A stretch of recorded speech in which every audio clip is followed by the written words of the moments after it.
Let me first tell you about some exciting things that are happening because of the book I wrote, and then I want to get into some material that hopefully will enlighten you just a little bit.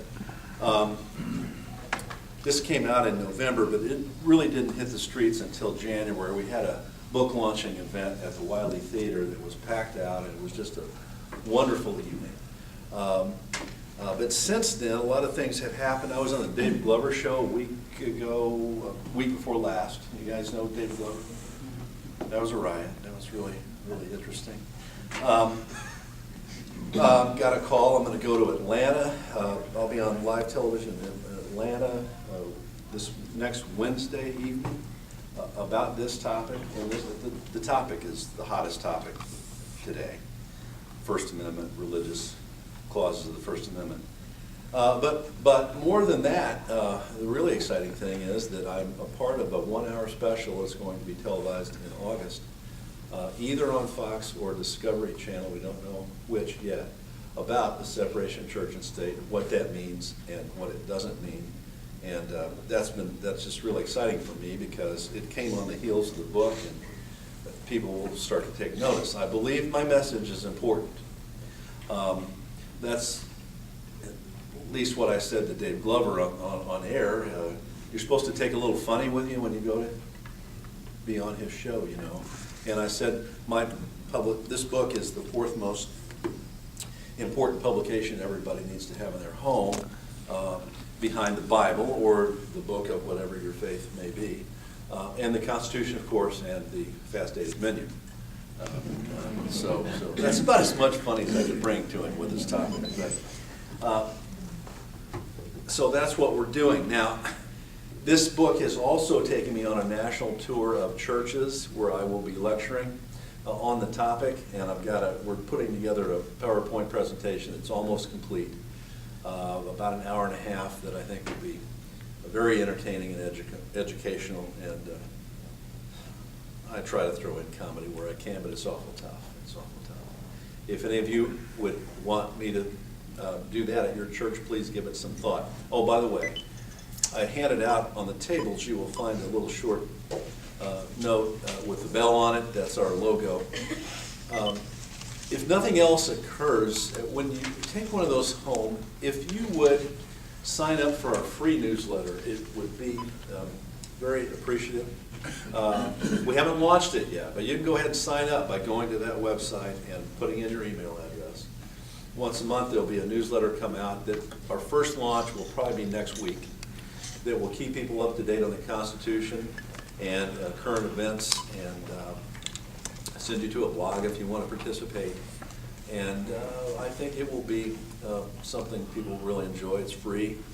I encourage you to do so. I'd like to get as many on there as I can. So, the book. Many of you may know from my last appearance that I found my passion at age 53, 8 years ago. Tomorrow will be 61 tomorrow. A lot of people don't ever find it, you know, so I'm thankful that I did. It happened to be the Constitution, and about a year and a half ago, 2 years ago, I was saying to my wife, after I'd prepared this 3,000-page treatise and was really up on the Constitution, you know, when you learn the truth and you see what you see on television, it is the most frustrating experience ever there was when you see talking heads that are supposed to know and elected officials that are supposed to know that don't. It's really frightening. And so I was frustrated with that, and she encouraged me to write a book, and she said, whatever you do, put God first. And so the book is the focus of the religion clauses of the First Amendment. I took that suggestion at heart.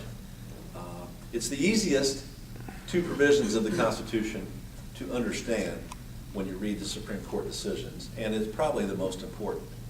There's 16 words in the First Amendment that have resulted in 300 or 400 Supreme Court opinions.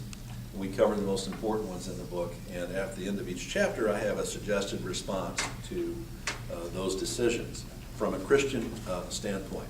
But it's important, everyone needs to know this knowledge, whether you're an atheist or of another faith, But it's particularly designed to be read. The suggestions are for Christians at the end of each chapter. The title is "It's Okay to Say God," and the first. By the way, I could talk for 10 minutes or 10 hours. I understand you've only got 2 hours for me today. You know? Anyway, one of the main focuses of the book and my lectures are 3 C's. The first C would be we have to challenge ignorance in the streets. It's killing us. It is absolutely killing us. And when I say ignorance, I don't mean that in a pejorative manner, of course. It just means lack of knowledge. For heaven's sakes, I have no idea how my car got me here today. No idea about how a car works. I mean, a little bit, enough to run it, but beyond that, nothing else. So we're all ignorant of lots of things. The one thing we should not be ignorant of is the Constitution. And so that's one of my challenges. The way the book title came to be, you all get emails, I know, all the time. You may have received the one I have referenced in the book from what turns out to be a fictional couple, but it looks like it's real when you get the email. A couple that go to the World War II Memorial in Washington, D.C., and they're reading the inscription on the side, and they become angry and somewhat dismayed when they find that "So help us God" is not engraved on the side of the memorial when FDR gave his speech on Pearl Harbor Day. And the older gentleman says, "I guess that's right, we're not supposed to say things of God anymore."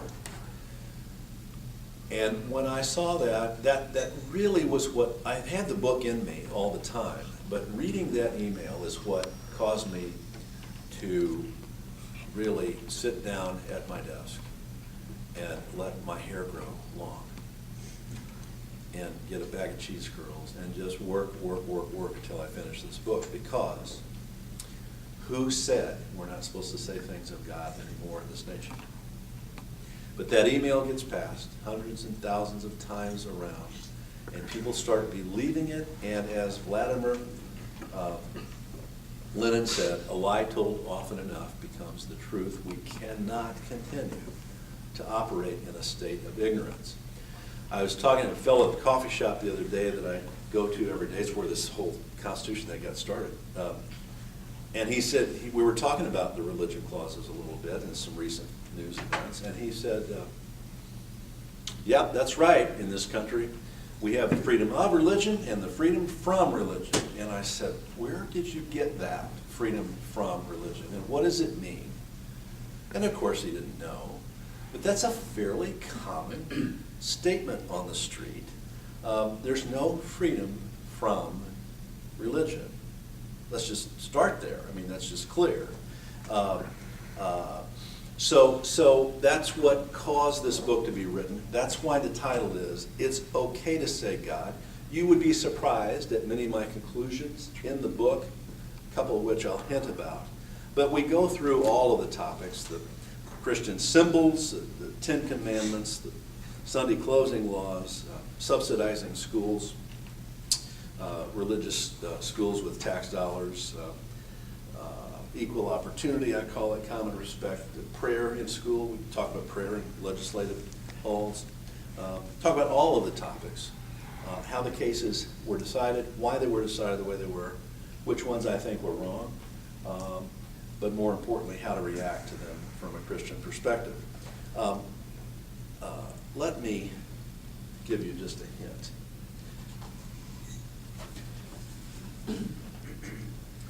Just read. I've almost got the 350 pages memorized, but not quite. The focus of our Constitution is the preservation of freedom. July 4th of every year is a good time to witness just how deficient our nation is on our knowledge of our founding document. News anchors ask trivia questions to help bring the Constitution to life around this time. For example, they will ask their audience, "How many freedoms granted by the First Amendment can you name?" Typical answers are the freedom of speech or religion or the press. Some have even named the freedom to own a pet. However, the correct answer is none. Don't believe me? The First Amendment states that, quote, Congress shall make no law respecting an establishment of religion or prohibiting the free exercise thereof or abridging the freedom of speech or the press or the right of the people peaceably to assemble and to petition the government for a redress of grievances. Do you see any freedoms granted by that language? I don't. All I see written there is that Congress is forbidden from making any laws that prohibit or abridge the freedoms being referenced. Therefore, here's a heads up, the Constitution does not grant the freedoms of speech, religion, press, or assembly. Neither does the Declaration of Independence. However, as expressed in the Declaration, the founders understood that freedom comes from a higher power. We hold these truths to be self-evident, that all men are created equal, that they are endowed by their Creator with certain unalienable rights, that among these are life, liberty, and the pursuit of happiness. Unalienable, it's not inalienable, it's unalienable. Means, it's a word that means you can't give it away, you can't sell it, nobody can take it from you. These are the freedoms referenced in the Declaration of Independence, acknowledged as coming from our Creator. I'd like to, this is part of the first chapter, I'd like to encourage you to discuss these powerful topics with your teenage children and friends. Many enemies of this great nation likely know our Constitution better than we do. Knowledge will forever rule ignorance, so we must gain the knowledge necessary to once again govern as intended by those who designed this marvelous document. The stakes are very, very high. And so, on this topic of challenging ignorance in the streets, one thing that most people tell me they believe the Supreme Court has done is to remove the Pledge of Allegiance from public schools. Many of you may believe that. If you have kids in school and are paying attention, you know that that has not occurred. In fact, it's only happened one time in the Ninth Circuit out in California. They did remove it from schools when the perennial atheist Michael Newdow, perennial, he files suits all the time. That's what his function is, I suppose. Got the right to do that. They took it out as an establishment, the phrase under God as an establishment concept.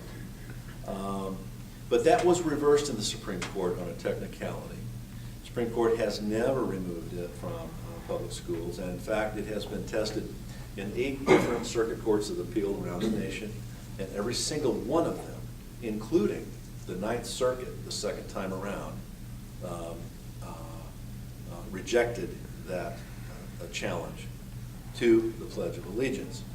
So, I get emails all the time talking about how sad it is that the Supreme Court has removed the Pledge of Allegiance from our schools, and it just makes me just crazy because it hasn't occurred. This ought to be something we celebrate. That is, if you believe the pledge is something that ought to be said in public schools. But there's another part to this Pledge of Allegiance that you might want to consider. It's one of the best cases there ever was written by the Supreme Court. In 1940, in a case, in Minersville, Pennsylvania, Minersville versus Govitis, the Jehovah's Witnesses would not permit their children to say the Pledge of Allegiance. Now, at that time in our history, the phrase under God was not in the pledge. That did not come along until 1954. But in 1940, it was challenged on the basis that the Jehovah's Witnesses believed that this pledge to a flag was the worship of a graven image, forbidden in the Ten Commandments. They were not making any statement as to their patriotic feelings for this country. In fact, they were sincere in their patriotism. They just did not believe that they should permit their children to participate in something they thought was breaking their laws of their God. I kind of get that. Here's how it was supposed to be done. I pledge allegiance to the flag, palms up, erect like that, et cetera, et cetera, et cetera. It came along right about the time Hitler was doing this kind of thing in their public schools. The Supreme Court did not rule in their favor. And this is something I didn't know till of late. When that case came down, this is so hard to believe today, but people had to, cities had to round these folks up and put them in their local schools to protect them from the violence of others that thought they were being unpatriotic for taking that position. School districts thereafter expelled children, put them in reformatories, and penalized their parents because they would not say, I pledge allegiance to a piece of cloth. Hard to believe to me in this nation. 1943, 3 years later, that case was reversed by the Supreme Court of the United States. And because these words are so pertinent for today, I have to read them. They're some of the most eloquent statements ever made by the Supreme Court. The justice that wrote the majority opinion is Justice Robert H. Jackson. He was a tremendous justice. He took time off after World War II to preside over the Nuremberg trials, and then he came back on the court after that for a while. But they reversed the case.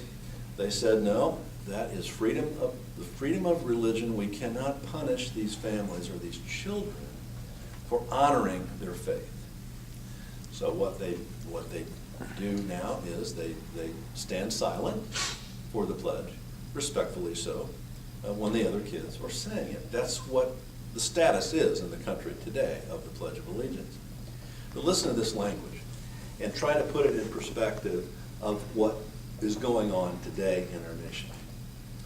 One's right to life, liberty, and property, to free speech, a free press, freedom of worship and assembly, and other fundamental rights may not be submitted to a vote. They depend on the outcome of no elections. Put that in different terms. The protections provided in the Constitution protect minority interests from majority. Goes on. These principles grew in soil which also produced a philosophy that the individual was the center of society, that his liberty was attainable through mere absence of governmental restraints, and that government should be entrusted with few controls and only the mildest supervision over men's affairs. And he goes on. I love this language. We're talking here again about the dissenting Jehovah's Witnesses to the pledge. I want to say this too before I forget it. Guess who supported this case that said they supported the position of Jehovah's Witnesses? American Legion, Boy Scouts, Girl Scouts took their side on this. Listen to this. Those who begin coercive elimination of dissent soon find themselves exterminating dissenters. Compulsory unification of opinion achieves only the unanimity of the graveyard. We set up government by consent of the governed, and the Bill of Rights denies those in power any legal opportunity to coerce that consent. These are strong words that have meaning to what's going on today. Authority here is to be controlled by public opinion, not public opinion by authority. And then one more I have to say, and I'll wrap this up. If there is any fixed star in our constitutional constellation, it is that no official, high or petty, can prescribe what shall be orthodox in politics, nationalism, religion, or other matters of opinion, or force citizens to confess by word or act their faith therein. You're going to hear these words real soon again. Official compulsion to This is a concurrence by Justice Murphy. Official compulsion to affirm what is contrary to one's religious beliefs is the antithesis of freedom of worship. I said in the promo piece, which I will send to your website, Rick, for this 1 hour special, that freedom of religion is the bedrock upon which this country was built. And if we lose that, we've lost America. And I believe that firmly. Having said that, the second C in my message is to celebrate Christ, or whatever is your God, in our nation. We're free to do that. The other day, one of my colleagues said to a judge, it was before Christmas, said, I know it's not politically correct, Judge, but Merry Christmas. And I thought about that, and I thought, what such a defeatist statement is that? It's kind of like the old man that said, yeah, we're not supposed to say God anymore. The Supreme Court's never said that. No president has ever said that. I don't know how that rumor got started. And for heaven's sakes, why can't we just simply say Merry Christmas without issuing a disclaimer? Drives me crazy. The third C that I'm trying to get across is to choose battles, in particular Christians, but of any faith really, should choose their battles very, very carefully. I'm going to have to do this very quickly, but the first nativity scene case that came down the pike was ruled incorrectly, in my opinion, in a 5-4 decision. The court said it was okay for a city government, to get involved in the maintenance and erection of a nativity scene. But it won only because it was of poor quality, it was passive, not live human beings and animals. It was in a little traveled area of the courthouse or whatever building it was in. And by the way, it doesn't really mean anything anymore anyway. That's why it won. That's called a Pyrrhic victory. And it set up the stage for fights over religious symbols that these clauses were designed to prevent. The next case that came along, very predictable, was in Pittsburgh. There were two cases going on at the same time. Nativity scene at the courthouse, really nice one this time. In Excelsis Deo above the top, really nice ceramic figures and greens around it. And oh, by the way, the first case also won because there was Santa Claus and toys and junk around it that was not religious in nature. The idea being, government cannot be seen to endorse a particular religion. And so, but getting back to the Pittsburgh case, in that case, the nativity scene lost because it really did send the message it was intended to send. The menorah won. So the Jewish symbol won over the Christian symbol at Christmas. And that's just the beginning. What do we have now? Every time we approach Christmas, what we see on the news is nothing about the birth of Christ. It's about atheists challenging their right to their 100 square feet at the county courthouse with their creed, and Buddhism and Muslim faith, and even in Seattle, I think it was true that they wanted to put up a Festivus display at Christmas in the courthouse, from Seinfeld. But that's the fight. And what you have is guys like O'Reilly, which I watch and appreciate all the time. In 2009, there was an issue in Seattle. Every night on the news, he read the Atheist Creed, said how that should come out of the courthouse, and the nativity scene should stand. And the bottom line is this. If you let one faith into the public arena, you must let them all. Supreme Court justices have become home decorators. They sit in D.C. on these issues, and they decide, well, does that really send the message it was intended to send?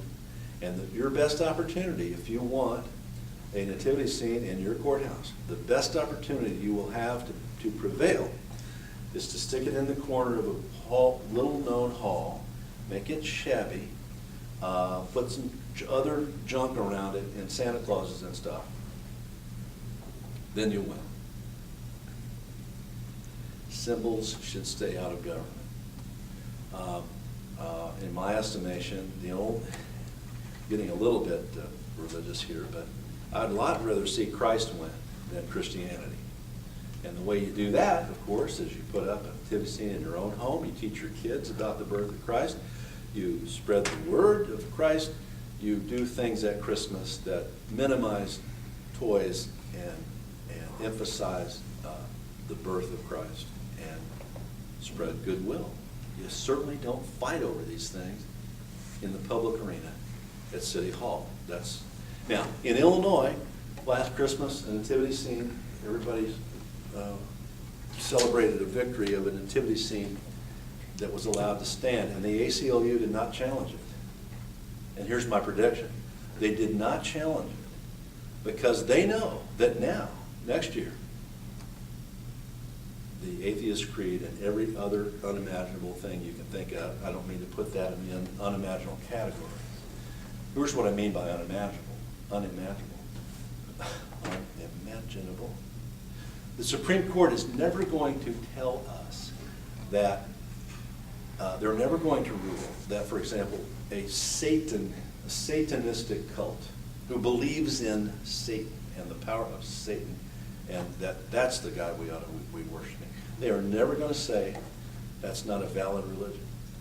And what we're going to find with all these rulings is one of these days we're going to find a Satanistic Christmas display that's going to have to stand if the city permits other religions to have their 100 square feet. And I venture to say that that display isn't going to be very appealing to Christians. So the book is surprising with some of the answers. This Constitution was meant for a society that believes in a higher power. The effort is to take God out of society today, but it's not the Supreme Court doing it.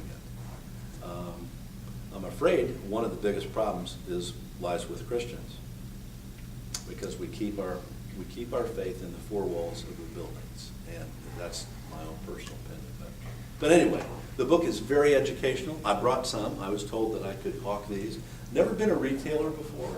It's a very interesting difference between providing a service most of your life and hawking a product. I learned things, like the other day somebody said, well, I don't know whether to get a paperback or a hardback. And I said, look, get a cup of coffee. Look, for a few more bucks, you can get a serving tray. You learn those things. Anybody deal in retail here? You have to have, it's a different world, isn't it? Well, anyway, so I've got these if you'd like, and they are autographed, and some people think that diminishes the value of them.